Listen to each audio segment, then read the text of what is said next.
o, o deputado estadual Fábio Novo. Fábio, bom dia para você. Você. Prazer é nosso, obrigada pela disponibilidade. Fábio, ontem aqui no programa a gente estava discutindo sobre segurança pública e o professor, que é cientista político, Marcondes Brito, citou a Secretaria de Cultura, a atuação da Secretaria de Cultura como fundamental para atuar como política pública de combate à violência. Ele mencionou que na sua gestão foi feito um trabalho que ele considera importantíssimo. E a gente conversou com ele no seguinte contexto: antes tínhamos conversado com o Chico Lucas, futuro secretário de Segurança, que disse que as políticas públicas iriam ser interligadas, que a segurança não seria apenas de repressão policial, mas de construir no estado do Piauí uma relação direta entre Secretaria de Segurança e outras secretarias, como Educação e Cultura também. Então, eu queria entender o que do seu ponto de vista, a cultura pode fazer para que a gente trabalhe de uma forma muito mais ampla, uma visão muito mais abrangente, o que seja segurança pública. Bom, Cíntia, a minha avaliação é que a cultura, a educação e o esporte é o remédio preventivo que vai ajudar a questão de segurança. O policial, a repressão, já é o efeito de um remédio tardio que você aplica quando você tem uma sociedade que está adoecida pelo crime, pela falta do que fazer.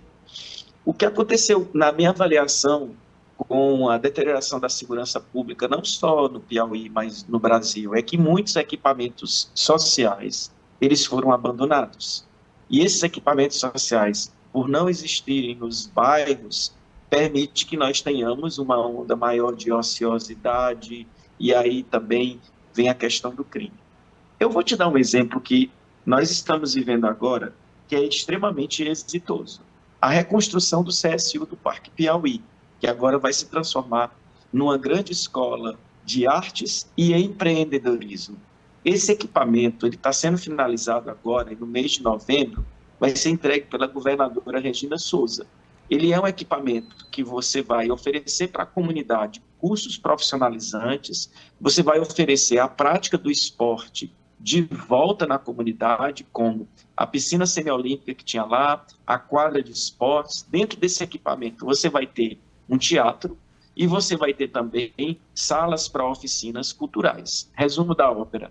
Esse equipamento, ele vai oferecer por dia a capacidade de receber até 1.500 pessoas.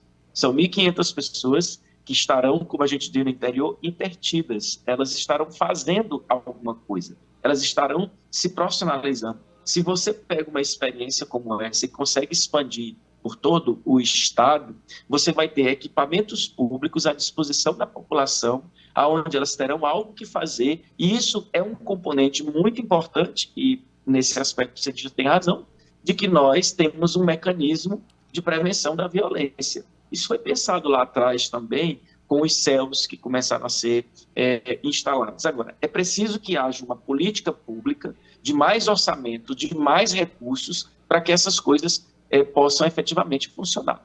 Quando você abre em Avelino Lopes uma cadeia que estava fechada e ela é ressignificada e se transforma num espaço de cultura que hoje movimenta por dia algo em torno de 200 pessoas numa cidade como Avelino Lopes, você está oferecendo para a sociedade um equipamento que ele é um remédio preventivo em favor da segurança pública. É assim que eu entendo.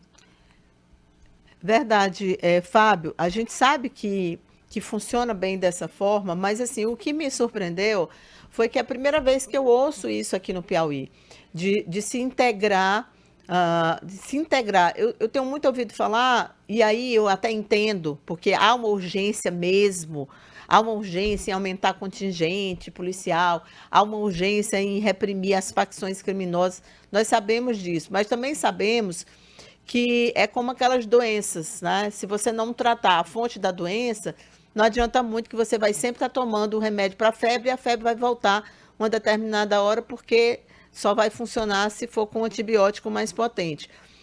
Você falou aí das cadeias, que realmente é um exemplo, mas aí a gente já entra numa questão cultural mesmo, cultura da sociedade. E você começou sua fala falando que a gente tem uma sociedade adoecida pela violência. Eu concordo plenamente com você. E eu pergunto assim, como você acha que podia ser essa integração? Como você vê com esses novos equipamentos que já foram entregues, de que forma que eles poderiam ter essa participação maior dentro desse grande projeto de segurança pública que se quer implantar no Piauí? Bom, Cíntia, eu acho que a gente precisa dar renda para a população. Quanto menos renda você tem, mais empobrecida a nossa população fica. E, obviamente, aí fica uma margem para a questão da violência. Aí vem a onda de furtos, de roubos, começa por aí. Então, é preciso manter o auxílio emergencial e na perspectiva de aumentar. É preciso ter programas sociais também, como o Programa Minha Casa Minha Vida, que é um programa que gerava muito emprego e renda, porque ele gera emprego e renda para o pedreiro, para o carpinteiro, para o eletricista, para o dono da loja de material de construção. E é preciso ter um olhar voltado também para dentro das escolas, quanto mais escolas de tempo integral, escolas que você possa ter um auditório, que dentro desse auditório você possa ter o fazer cultural. É preciso pensar tudo isso. Quando você tem todas essas políticas integradas, que eu acho que é isso que ele quis colocar, você tem a renda aumentando, você tem a escola funcionando de forma de tempo integral e tem equipamentos sociais. A gente perdeu a conexão aqui com o Fábio. Vamos tentar então Cultura de retomar. curtir. E Pois não. isso não está na cultura da nossa sociedade. Então, quando você tem isso colocado à disposição da população, naturalmente os índices vão melhorar. Medellín era a cidade mais violenta do Isso. mundo e experimentou fazendo isso. O que foi que Medellín fez? Medellín fez educação casado com cultura e com esporte e aumento de renda. E saiu procurando postos chaves, lugares chaves, aonde pudesse abrir equipamentos sociais que envolvessem o esporte e a cultura. E fez com que Medellín reduzisse drasticamente a violência que era praticada na cidade. Entendi. Fábio, eu vi, por exemplo, conheci de perto aquela escola de música lá de Campo Maior Cíntia, eu e não estou te ouvindo. você Alô? consegue ouvir agora? Agora sim. Ah, tá. Sim, Então, eu, agora eu sim. ia mencionar também a questão da música e essa coisa do pertencimento, né? Lá em Campo Maior, por exemplo, você tem netos de vaqueiros que estão hoje aprendendo a tocar violino. Lá em Bom Jesus, você tem a escola de Rabeca, o festival, que também já é bem duradouro. E a Rabeca, ela, ao contrário até do violino, que é algo que está sendo introduzido agora, como lá em Oeiras também, mas é algo que fazia parte da cultura do povo e que está sendo resgatado. Isso também é um fator muito relevante. Você citou Medellín, porque é de fato um exemplo dentro de todo o histórico que existe, de você recuperar cidades, autoestima da cidade, reduzir indicadores de violência. Medellín era a grande cidade do narcotráfico no mundo. E a violência lá era uma coisa incomparável, né? É verdade, sem sombra de dúvidas. Eu ouvi agora, nesse final de semana passado, eu estive em Bom Jesus na realização do Festival da Rabeca.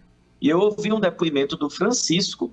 O Francisco é um menino pobre da periferia e ele está no projeto desde a primeira edição da Paixão de Cristo de Bom Jesus e do Festival da Rabeca. Esse menino tinha 6 anos de idade. Ele hoje tem 27 anos de idade, 26 anos de idade, e ele hoje é o coordenador do programa de dança que tem na Escola das Rabecas, porque a escola ela oferece aulas de dança, de teatro e de rabeca. E ele deu um depoimento na reinauguração do espaço, que agora foi criado o memorial em favor das rabecas, que foi muito emocionante. Ele dizia assim, a cultura salvou a minha vida, porque eu faço o que eu gosto, eu dou hoje as minhas aulas de dança, eu ganho dinheiro com isso e ainda consigo trazer crianças da periferia que poderiam estar no mundo das drogas ou da ociosidade. Ele tem uma turma, ele tem, na verdade, 4 turmas com 120 crianças que dançam em Bom Jesus. Então, assim, Eu acredito muito em coisas assim, para melhorar a qualidade de vida. Sem falar, Cíntia, que todos os estudos comprovam que qualquer cidadão, qualquer pessoa que está na escola e que depois da escola ele tem mais uma atividade na área da cultura, ou fazendo dança, ou fazendo teatro, ou fazendo música, ou fazendo artes plásticas, qualquer fazer cultural, todos os estudos comprovam que uma pessoa que está na escola, que tem uma atividade cultural paralela, ela tem um intelecto muito maior. É verdade. O que eu acho bom é a gente finalmente poder conversar dentro de uma seguinte perspectiva, de tirar a cultura daquele lugar que pensam que é só onde ela pode estar, e colocar a cultura como parte de todas as políticas públicas que existem, todas. Você tem cultura em todas elas. Ao longo dos últimos 4 anos, há algo na sociedade sobre isso, mas ficou pior, não é, Fábio? Isso foi muito mais estigmatizado, como se cultura fosse algo fútil, quando a gente sabe que ela é parte de toda a sociedade. Então, você não pode excluir, dizer, é só ali que é cultura, é bem ali, é naquele lugarzinho, lá com o orçamentozinho lá embaixo. Não, a cultura tem que ser trazida para a linha de frente de qualquer gestão pública. Eu penso assim. E aí eu repito, eu fiquei muito feliz quando eu vi o Chico Lucas falar, porque eu imaginei, meu Deus, será possível que a gente vai finalmente poder falar de cultura como algo que está lá na fila A, né, que é o lugar mais importante? Sem sombra de dúvidas. A gente tem uma experiência da realização dos folguedos ali na Vila Olímpica do Albertão, E que ninguém todo mundo acreditava, estigmatizava né? e Todo mundo dizia que não, ali era dizia horrível, que que ia ter ninguém muita iria. violência. Eu entrei na vila, que dizem que é muito perigosa, e a gente foi lá reorganizar o boi da vila. Eu entrei na vila e eu quero agora ajudar a vila lá a reorganizar a sua área do esporte. As pessoas lá são muito carentes, elas precisam disso. Se você chegar na vila e oferecer para elas, eles também querem fazer grafite, eles querem fazer o esporte, eles querem fazer a cultura, eles querem a recuperação das quadras que tem do entorno do Albertão. Quanto custa fazer isso? Isso é barato, você vai envolver muitas famílias. E no período dos folguedos, você emprega todas aquelas famílias com as suas barraquinhas que vendem comida. Então, sabe o que é que teve nesse último folguedos lá? Sabe o que é que teve de violência? Quantos casos foram registrados? Nenhum, zero. É isso. Eu acho que a gente tem muito que trabalhar para diminuir esse preconceito que existe em relação à cultura e para trazer, repito, para frente. Fábio, muito obrigada, boa sorte para você. Eu ia perguntar se você ia continuar na cultura, se você ia para o turismo, eu sei que você não vai responder mesmo, mas de qualquer maneira eu pergunto. Não, eu vou lhe responder e lhe dizer em primeira mão. Eu não Ah, vou para a cultura e nem vou para o turismo. Eu vou ficar na Assembleia Legislativa. É uma decisão pessoal de que eu quero fazer esse mandato. Eu também tenho um compromisso com a minha família. Meus pais já estão na idade dos 80 anos. Me pediu também mais tempo para cuidar um pouco deles. Então, eu quero fazer um mandato bastante atuante na Assembleia Legislativa e quero cuidar um pouco da minha família. Eu acho que eles estão precisando um pouco de mim. Isso foi um pedido do meu pai e eu não posso negar um pedido do seu Ramon aos 81 anos de idade. pode não, Fábio. Um abraço aí para o seu Ramon. Bom dia para você. Obrigada pela informação. Eu acho que, bom, a gente fica triste porque realmente é um trabalho muito importante. Tinha toda uma expectativa de que eu sei que houve um convite para, né, para que você ocupasse uma outra pasta, mas você está dizendo para a gente aqui que não vai fazer isso. Então, é uma decisão de exercer. Você já vem se dedicando há quanto tempo à cultura? Quantos Aí anos foram? eu me dediquei, assim, para você entender a minha posição, eu me dediquei primeiro 8 anos da minha vida a cuidar do PT, como presidente estadual. Então, Uhum. isso foi uma missão muito honrosa. Depois eu me dediquei 6 anos como secretário de Cultura do Estado. Então chega um momento que você também quer viver o parlamento. Eu não tive um mandato ainda vivendo no parlamento. Eu preciso desse mandato para viver no parlamento. Isso não significa dizer que eu não estarei defendendo. Poxa, novamente a gente teve esse probleminha, né, com a internet, mas a gente já estava concluindo. Eu agradeço mais uma vez. o secretário Fábio Novo pela participação. Deputado estadual reeleito Fábio Novo. 7h58, seguindo com notícias da boa. Você participa com a gente do programa. Olha, ainda reflexos da eleição. Vocês ouviram falar daquela aposta de um homem que apostou